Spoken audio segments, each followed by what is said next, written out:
This is the boy. He's our hero. He's embarking on his life.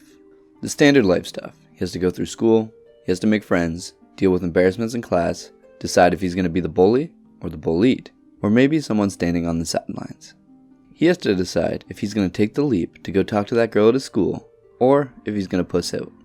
He has to get good grades, enjoy recess, graduate, navigate the complex social environments that is high school. Then there's college or his degree.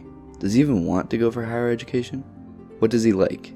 He'll have relationships, family drama, betrayals, and politics on the playground and at work. He'll be playing the game of accumulating resources. We'll embark on a fairly similar journey as we come of age.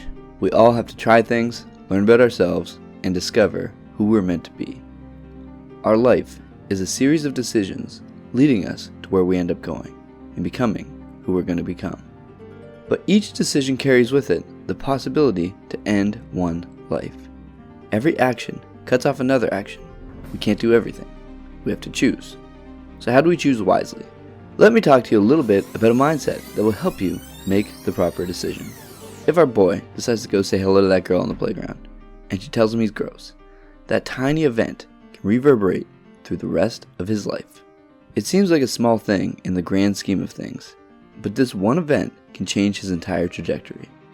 But it's not for the event itself. His entire life can change based on how his mind interprets the result of his action.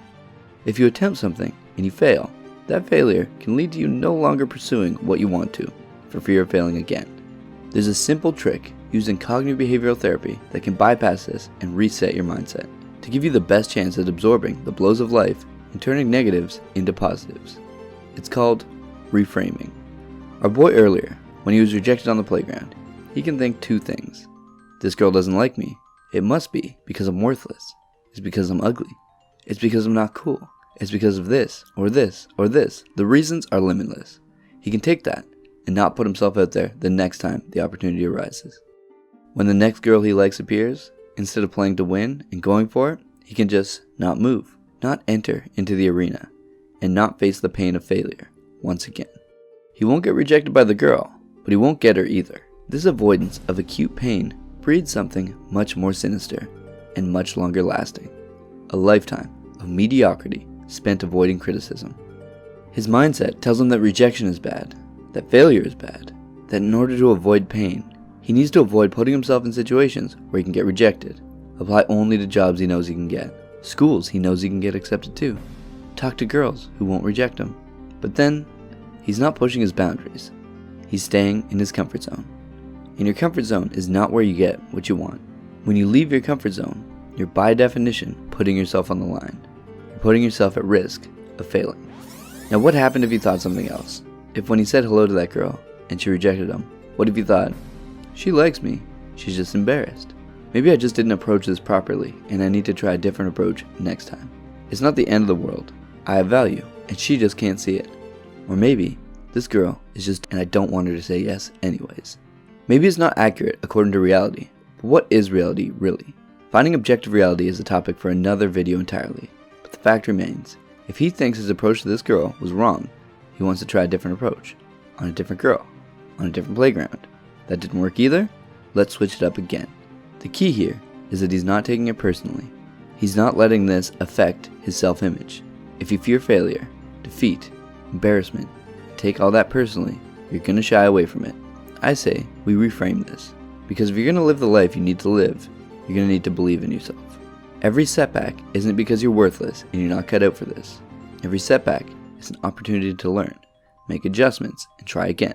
If our hero takes this approach, this rejection on the playground will be a distant memory. He'll push past it. This isn't just a technique for speaking to girls at school. This is something for how you talk to yourself all day. If you beat yourself up, stress about money, consider yourself worthless, then that's what will manifest in your world. Every decision that we make in life can shape our life into what we want it to be. But if our map is wrong, if our mindset is wrong, then we aren't going to go anywhere that we want to go. We need to reframe how we speak to ourselves. That critic inside of our heads that tells us we aren't good enough, that we don't have the qualifications. Reframe your negative thoughts. You didn't fail that test, it bamboozled you. You're not stupid, you just didn't prepare enough. Fix that next time. Instead of stressing, instead of telling yourself negative things, learn to love yourself. Recognize the thoughts you have in your mind that are self-defeating and come up with reframes for them. You are cut out for this. You are a champion, and you are going to succeed. If you think this, if you approach things from this perspective, you're more likely to dare to try. You're more likely to put things on the line, because failure isn't bad, rejection isn't fatal, and you're going to make it. So take a look at the thoughts you have throughout the day, write down the ones that are negative and self-defeating, and then sit down and figure out ways you can positively reframe those negative thoughts into ones that help you. It won't be an overnight change, but as weeks and months and years pass, you'll find yourself shaping your mindset into one of self-love and care, which will translate directly to positivity and achievement. And when things don't go right, you won't be down for the count. You'll have the tools to pick yourself back up and make the proper next step. Click here to watch some more videos about mindset or productivity.